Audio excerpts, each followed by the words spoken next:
ಮೊದಲನೇ ಪ್ರಶ್ನೆ, ವಿಶ್ವ ಖಡ್ಗಮೃಗ ದಿನವನ್ನು ಜಾಗತಿಕವಾಗಿ ಯಾವ ದಿನದಂದು ಆಚರಿಸಲಾಗುತ್ತದೆ? ಸರಿಯಾದ ಉತ್ತರ ಆಪ್ಷನ್ ಡಿ 22ನೇ ಸೆಪ್ಟೆಂಬರ್. ವಿಶ್ವ ಖಡ್ಗಮೃಗ ದಿನವನ್ನು ಪ್ರತಿ ವರ್ಷ 22ನೇ ಸೆಪ್ಟೆಂಬರ್ನಲ್ಲಿ ಆಚರಿಸಲಾಗುತ್ತದೆ. ಈ ದಿನ ಖಡ್ಗಮೃಗಗಳನ್ನು ರಕ್ಷಿಸುವ ಅಗತ್ಯವನ್ನು ಎತ್ತಿ ಹಿಡಿಯಲು ಆರಂಭಿಸಲಾಯಿತು. 2010ರಲ್ಲಿ WWF ದಕ್ಷಿಣ ಆಫ್ರಿಕಾದಿಂದ ಪ್ರಾರಂಭವಾಗಿ 2011ರಿಂದ ಅಧಿಕೃತವಾಗಿ ಆಚರಣೆ ನಡೆಯುತ್ತಿದೆ. ಖಡ್ಗಮೃಗಗಳ ಸಂರಕ್ಷಣೆಗಾಗಿ ಜಾಗೃತಿ, ಶಿಕ್ಷಣ ಹಾಗೂ ಸಂಗ್ರಹಣಾ ಕಾರ್ಯಕ್ರಮಗಳು ನಡೆಯುತ್ತವೆ. ಎರಡನೇ ಪ್ರಶ್ನೆ, ಭಾರತವು ಮೊದಲ ಬಾರಿ ರೈಲು ಆಧಾರಿತ ಮೊಬೈಲ್ ಲಾಂಚರ್ನಿಂದ ಯಾವ ಕ್ಷಿಪಣಿಯನ್ನು ಪರೀಕ್ಷಾ ಉಡಾವಣೆ ನಡೆಸಿತು? ಸರಿಯಾದ ಉತ್ತರ ಆಪ್ಷನ್ ಸಿ ಅಗ್ನಿ ಪ್ರೈಮ್. ಭಾರತವು ಮಧ್ಯಮ ದೂರದ ಅಗ್ನಿ ಪ್ರೈಮ್ ಕ್ಷಿಪಣಿಯನ್ನು ರೈಲು ಆಧಾರಿತ ಮೊಬೈಲ್ ಲಾಂಚರ್ನಿಂದ ಯಶಸ್ವಿಯಾಗಿ ಪರೀಕ್ಷೆ ನಡೆಸಿತು. ಇದು ರಾಷ್ಟ್ರೀಯ ರೈಲು ಜಾಗಕ್ಕೆ ಜೋಡಿಸಲಾದ ಮೊದಲ ರೈಲು ಆಧಾರಿತ ಉಡಾವಣೆಯಾಗಿದ್ದು, ಭಾರತದ ತಂತ್ರಜ್ಞಾನದ ಶಕ್ತಿಯನ್ನು ಮತ್ತು ಕಡಿಮೆ ಗೋಚರತೆಯೊಂದಿಗೆ ದೇಶಾದ್ಯಂತ ಚಲಿಸುವ ಸಾಮರ್ಥ್ಯವನ್ನು ತೋರಿಸಿದೆ. ಅಗ್ನಿ ಪ್ರೈಮ್ 2000 ಕಿಲೋಮೀಟರ್ ದೂರದ ಗುರಿಗಳನ್ನು ಹೊಡೆಯಬಲ್ಲ ಮುಂದಿನ ತಲೆಮಾರಿನ ಕ್ಷಿಪಣಿಯಾಗಿದ್ದು, DRDO ಮತ್ತು SFC ಈ ಪರೀಕ್ಷೆಯಲ್ಲಿ ಭಾಗವಹಿಸಿದ್ದವು. ಮೂರನೇ ಪ್ರಶ್ನೆ, ನದಿ ಉತ್ಸವದ 6ನೇ ಆವೃತ್ತಿ ಎಲ್ಲಿ ನಡೆಯಿತು? ಸರಿಯಾದ ಉತ್ತರ ಆಪ್ಷನ್ ಎ ನವದೆಹಲಿಯಲ್ಲಿ.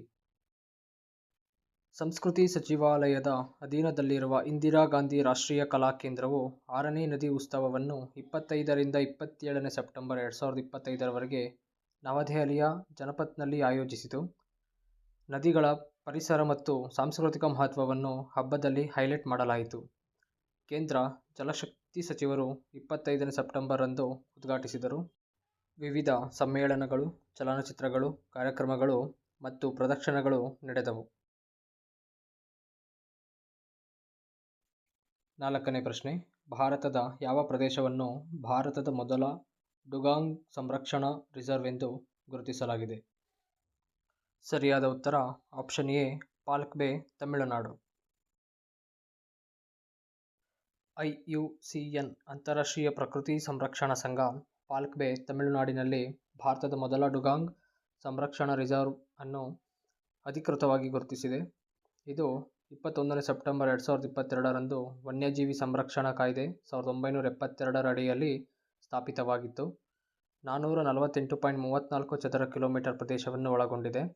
ಇಲ್ಲಿ 12,250 ಹೆಕ್ಟೇರ್ ಸಮುದ್ರ ಹುಲ್ಲು ಪ್ರದೇಶಗಳಿವೆ. ಇದು ಅಪಾಯದಲ್ಲಿರುವ ಡುಗಾಂಗ್ಗಳಿಗೆ ಮುಖ್ಯ ವಾಸಸ್ಥಳವಾಗಿವೆ. ಐದನೇ ಪ್ರಶ್ನೆ, ದುಬೈ ವಿಶ್ವ ಸ್ವಯಂಚಾಲನಾ ಸಾರಿಗೆ ಕಾಂಗ್ರೆಸ್ನಲ್ಲಿ ಯಾವ ದೇಶವು ತನ್ನ ಮೊದಲ ಸಾರ್ವಭೌಮ ಚಲನಶೀಲತೆ ಮೇಘವನ್ನು ಅನಾವರಣಗೊಳಿಸಿದೆ? ಸರಿಯಾದ ಉತ್ತರ option be united Arab Emirates. United Arab Emirates ತನ್ನ ಮೊದಲ ಸ್ವಾವಲಂಬಿ ಮೊಬಿಲಿಟಿ ಕ್ಲೌಡ್ ಅನ್ನು 2025ರಲ್ಲಿ ದುಬೈ ವಿಶ್ವ ಸ್ವಯಂಚಾಲಿತ ಸಾರಿಗೆ ಕಾಂಗ್ರೆಸ್ನಲ್ಲಿ ಆರಂಭಿಸಿದೆ. ಇದು ಕೋರ್ 42 ಸಾವರಿನ್ ಪಬ್ಲಿಕ್ ಕ್ಲೌಡ್ ಮತ್ತು ಮೈಕ್ರೋಸಾಫ್ಟ್ ಅಜುರೆ ತಂತ್ರಜ್ಞಾನದಿಂದ ಕಾರ್ಯನಿರ್ವಹಿಸುತ್ತವೆ. ಈ ವೇದಿಕೆ ಎಲ್ಲ ಸಾರಿಗೆ ಮಾಹಿತಿಯನ್ನು UAEಯಲ್ಲೇ ಸುರಕ್ಷಿತವಾಗಿ ಸಂಗ್ರಹಿಸುತ್ತದೆ ಮತ್ತು ದೇಶೀಯ ನಿಯಮಗಳ ಪ್ರಕಾರ ನಿರ್ವಹಿಸುತ್ತದೆ. ಆರನೇ ಪ್ರಶ್ನೆ, ಕರ್ನಾಟಕದ ಬೀದರ್ ಜಿಲ್ಲೆಗೆ ಜಲ್ ಸಂಚಯ್ ಜನ ಭಾಗೀದಾರಿ ಪ್ರಶಸ್ತಿ ಯಾವ ಅಭಿಯಾನದ ಅಡಿಯಲ್ಲಿ ಲಭಿಸಿದೆ?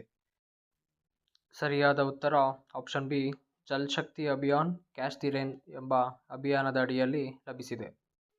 ಕರ್ನಾಟಕದ ಬೀದರ್ ಜಿಲ್ಲೆಗೆ ಜಲ್ ಶಕ್ತಿ ಅಭಿಯಾನ್ ಕ್ಯಾಚ್ ದಿ ರೇನ್ ಅಭಿಯಾನದ ಅಡಿಯಲ್ಲಿ ಜಲ್ ಸಂಚಯ್ ಜನಭಾಗೀದಾರಿ ಪ್ರಶಸ್ತಿ ದೊರೆತಿದೆ. ಜಲಶಕ್ತಿ ಸಚಿವಾಲಯವು 2024ರಲ್ಲಿ ಈ ಕಾರ್ಯಕ್ರಮವನ್ನು ಆರಂಭಿಸಿತು. ಇದರ ಉದ್ದೇಶ ಮಳೆ ನೀರು ಸಂಗ್ರಹ, ಜಲಮಟ್ಟ ಹೆಚ್ಚಳ ಹಾಗೂ ನೀರಾವರಿ ಸಂರಕ್ಷಣೆಗೆ ಸಮುದಾಯ ಮತ್ತು ಸರ್ಕಾರದ ಸಹಭಾಗಿತ್ವವನ್ನು ಉತ್ತೇಜಿಸುವುದು.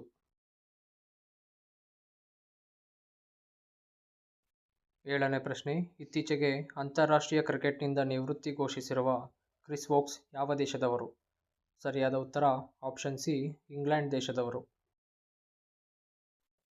ಇಂಗ್ಲೆಂಡ್ ಆಲ್ರೌಂಡರ್ ಕ್ರಿಸ್ ವೋಕ್ಸ್ 30ನೇ ಸೆಪ್ಟೆಂಬರ್ 2025ರಂದು ಅಂತಾರಾಷ್ಟ್ರೀಯ ಕ್ರಿಕೆಟ್ಗೆ ವಿದಾಯ ಹೇಳಿದರು.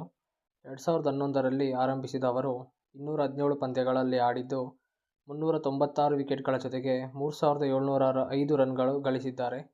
ಅವರು 2019ರ ವಿಶ್ವಕಪ್ ಗೆದ್ದ ಇಂಗ್ಲೆಂಡ್ ತಂಡದ ಸದಸ್ಯರಾಗಿದ್ದರು ಮತ್ತು 2022ರ ಟಿ20 ವಿಶ್ವಕಪ್ಗೂ ಸಹಭಾಗಿಯಾಗಿದ್ದರು.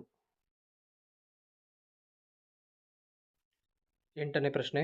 2025ರಲ್ಲಿ ನವದೆಹಲಿಯಲ್ಲಿ ನಡೆದ ISSF ಜೂನಿಯರ್ ವಿಶ್ವಕಪ್ನಲ್ಲಿ ಯಾವ ದೇಶವು ಪದಕ ಪಟ್ಟಿಯಲ್ಲಿ ಮೊದಲ ಸ್ಥಾನ ಪಡೆದಿತು?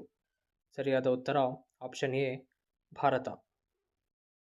ISSF ಜೂನಿಯರ್ ವಿಶ್ವಕಪ್ 2025ರಲ್ಲಿ ಭಾರತವು 8 ಚಿನ್ನ, 10 ಬೆಳ್ಳಿ ಮತ್ತು 8 ಕಂಚು ಪದಕಗಳೊಂದಿಗೆ ಪದಕ ಪಟ್ಟಿಯಲ್ಲಿ ಮೊದಲ ಸ್ಥಾನ ಪಡೆದಿತು. ಈ ಸ್ಪರ್ಧೆ ಸೆಪ್ಟೆಂಬರ್ 24ರಿಂದ ಅಕ್ಟೋಬರ್ 2ರವರೆಗೆ ನವದೆಹಲಿಯಲ್ಲಿ ನಡೆಯಿತು. ಭಾರತ ಜೂನಿಯರ್ ಶೂಟಿಂಗ್ನಲ್ಲಿ ತನ್ನ ಶಕ್ತಿಶಾಲಿ ಪ್ರದರ್ಶನವನ್ನು ತೋರಿಸಿತು. 9ನೇ ಪ್ರಶ್ನೆ. ಅಂತಾರಾಷ್ಟ್ರೀಯ ಸೈಬರ್ ಆಧಾರಿತ ಹಣಕಾಸು ಅಪರಾಧಗಳನ್ನು ನಿಯಂತ್ರಿಸಲು ಇಂಟರ್ಪೋಲ್ ನೇತೃತ್ವದಲ್ಲಿ ನಡೆದ ಕಾರ್ಯಾಚರಣೆಯ ಹೆಸರು ಯಾವುದು? ಸರಿಯಾದ ಉತ್ತರ option C operation HAECHI-6. Operation HAECHI-6 ಅಡಿಯಲ್ಲಿ CBI 8 ಆರೋಪಿಗಳನ್ನು ಬಂಧಿಸಿ 45 ಶಂಕಿತರನ್ನು ಗುರುತಿಸಿದೆ.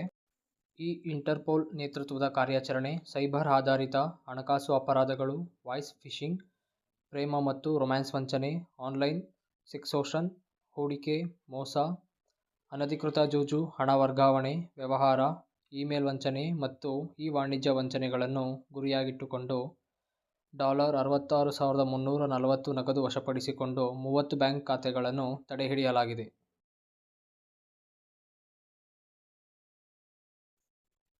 10ನೇ ಪ್ರಶ್ನೆ.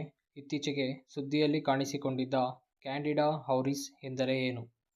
ಸರಿಯಾದ ಉತ್ತರ ಆಪ್ಷನ್ ಸಿ ಫಂಗಸ್. ಕ್ಯಾಂಡಿಡಾ ಔರಿಸ್ ಒಂದು ಬಹುಔಷಧ ನಿರೋಧಕ ಫಂಗಸ್ ಆಗಿದ್ದು ಜಗತ್ತಾದ್ಯಂತ ವೇಗವಾಗಿ ಹರಡುತ್ತಿದೆ ಮತ್ತು ಹೆಚ್ಚು ಅಪಾಯಕಾರಿಯಾಗುತ್ತಿದೆ. ಇದು ಮಾನವ ಚರ್ಮ, ದೇಹ ಹಾಗೂ ವಾತಾವರಣದಲ್ಲಿ ಉಳಿಯಬಹುದು. ವರ್ಷಕ್ಕೆ ಸುಮಾರು 6.5 ಮಿಲಿಯನ್ ಜನರಿಗೆ ಗಂಭೀರ ಸೋಂಕುಗಳನ್ನು ಉಂಟುಮಾಡುತ್ತದೆ ಮತ್ತು ಜಾಗತಿಕ ಆರೋಗ್ಯಕ್ಕೆ ದೊಡ್ಡ ಸವಾಲಾಗಿ ಪರಿಣಮಿಸಿದೆ.